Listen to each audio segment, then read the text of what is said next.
Hi guys, welcome back to my channel, my Fugly Baking Show. So hari ni aku nak buat pau chocolate sugar cookies. Sebab aku dah lama sangat tak buat cookies, so aku decide nak buat cookies. Tapi bukan sugar cookies yang vanilla biasa tu, aku nak buat coklat punya.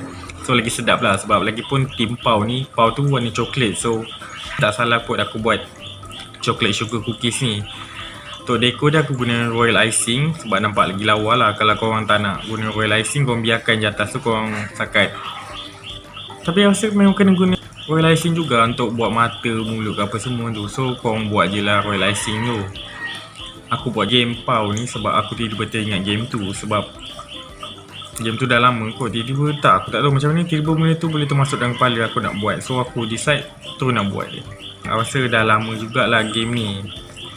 Rasa dulu ada je orang main game pau tu. Selain korang main PUBG apa benda tu, rasa mesti korang ada install juga game ni. So korang tak payah nak malu nak apa, ngaku je lah.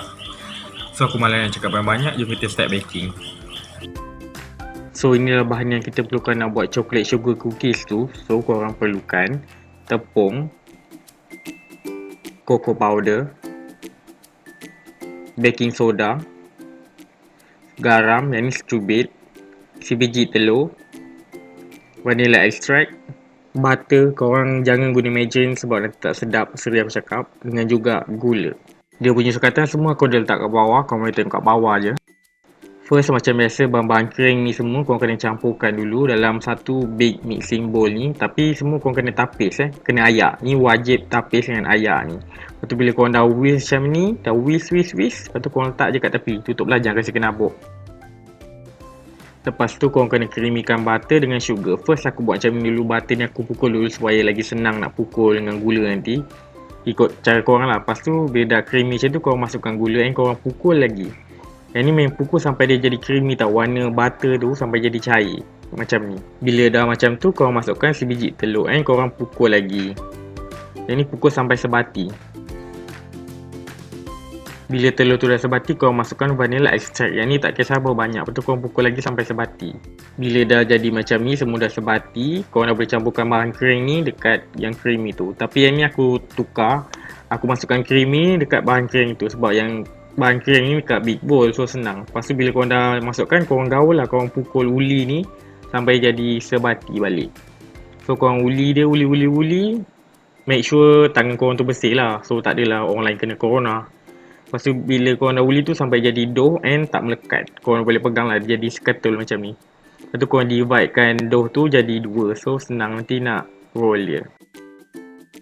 So sebelum nak rollkan cookie dough tu, korang kena chillkan dulu, korang kena restkan dia dulu dalam peti ais.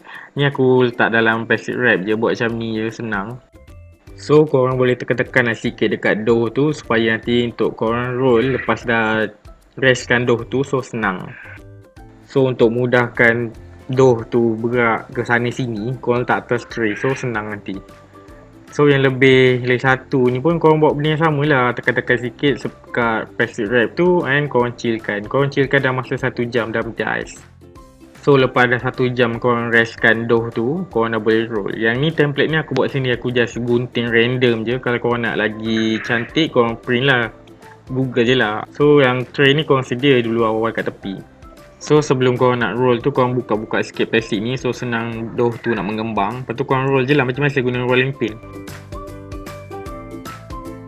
Lepas tu nak buat shape pau tu, korang guna template tadi tu. Lepas tu korang guna pisau, korang trace je lah, cut dia macam biasa.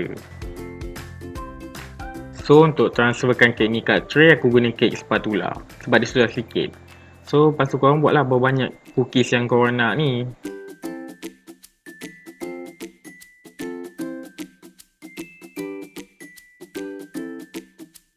So cookies dah ready untuk bake. Bake dalam masa 15 minit. Suhu dia 130 darjah Celsius. Ok, ni cookies yang dah sejuk, dah lepas bake tu, dah boleh pegang. Korang dah boleh dekor dengan royal icing. So untuk dekor simple ni, korang perlukan royal icing je, 3 warna ni. Korang kenakan warna-warna apa ni. Lepas tu depan dia tak payah guna nozzle, korang just cut dia. First korang kena buat dia punya base guna light brown royal icing ni. Buat base bawah, korang buat tepi dia dulu, dia punya border tu. Lepas tu korang floatkan dia yang tengah-tengah tu. Lepas tu korang smoothkan dia guna lidi ataupun apa-apa je lah. Ni aku guna cake tester. Lepas tu korang biarkan kering yang keras. So lepas dah kering yang keras, korang boleh pegang macam ni. Korang dah boleh buat dia punya mata dengan mulut. Yang ni guna white and black royal icing. Untuk dia punya mata ni korang guna white royal icing ni, korang buat dua bentuk oval. Buat bentuk oval lah, bujur. Lepas tu korang ambil black royal icing ni, korang buat biji mata dia yang warna hitam ni kat dalam tu, buat dua. Lepas tu korang buat dia punya mulut, dia senyum tu. And korang biarkan dia kering dan keras. Lepas tu korang dah boleh makan. So inilah dia pau coklat sugar cookies. Comel kan? So resipi ni korang boleh dapat 20 keping cookies yang bentuk pau ni. Tapi depend lah, kalau saiz dia korang buat besar ke kecil ke, tengok juga. Okay guys, thanks for watching. Sampai sini video untuk kali ni. Any idea korang boleh komen kat bawah. Jangan lupa like and share video ni. Subscribe channel ni. Any idea korang komen je kat bawah. Apa idea korang komen je kat bawah. Mana tahu korang nak aku buat team lain ke. Wonder Woman kan, maybe Wonder Woman next ni, maybe tak sure. So apa-apa korang komen je kat bawah. Nanti aku trykan komenkan something dengan something untuk jadikan something. So apa-apa korang komen je kat bawah. Gambar-gambar yang cookies tadi tu aku akan post dekat IG dan Twitter aku. Korang jangan lupa follow. Tekan je kat bawah tu, aku ada letak apa-apa semua benda kat bawah tu. Untuk resipi pun aku ada letak kat bawah. Korang cari je kat bawah tu. Sama itu je lah. Ini idea korang komen je. Apa-apa idea korang komen je. Aku perlukan sangat. Itu je lah. Bye.